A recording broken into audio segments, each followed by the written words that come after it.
यार फुल्की वाले जाता है यार वाह। यार पैसा उतना है। आवा यार हम तेरा खवाओ दे तो का यार देखा भाई चला कैसे खवाएंगे ना यार आवा। चलो भाई देखो अब मैं क्या करता हूँ।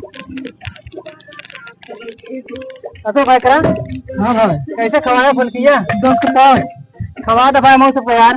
खा ले देखा यार आराम से खा।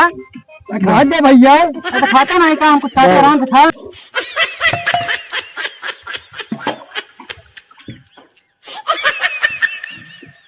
बस हो भैया। हाँ होगी कौन खा दे अभी। खा दे अबे। अब आए ढंग का बेचारा भूख लगा है। अच्छा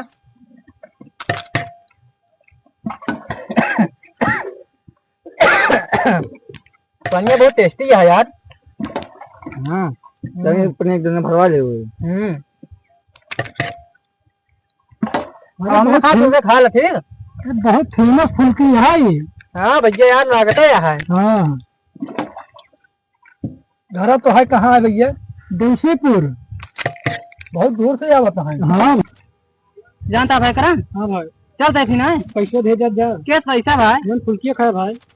अरे यार मतलब हमारे गांव आए हमें पैसे ले तो पैसे धंधा करे पैसे सबको खियावत रहा का भाई। और न देवता हूँ न देवे तो हम पैसे निकाले जा नहीं थे। कैसे नहीं रंगवा निकाला देखा था भाई चल दे बही। यार भाई करा यार मजाक करते रहे यार। तो पैसे चक्कू निकाल ले यार। और क्या करी पैसे निकाले जानी भाई। अरे यार देत है यार कहे गरमाता है इतना यार ले। हाँ अब जा। जय फिर हाँ अब जा। चला चली यार।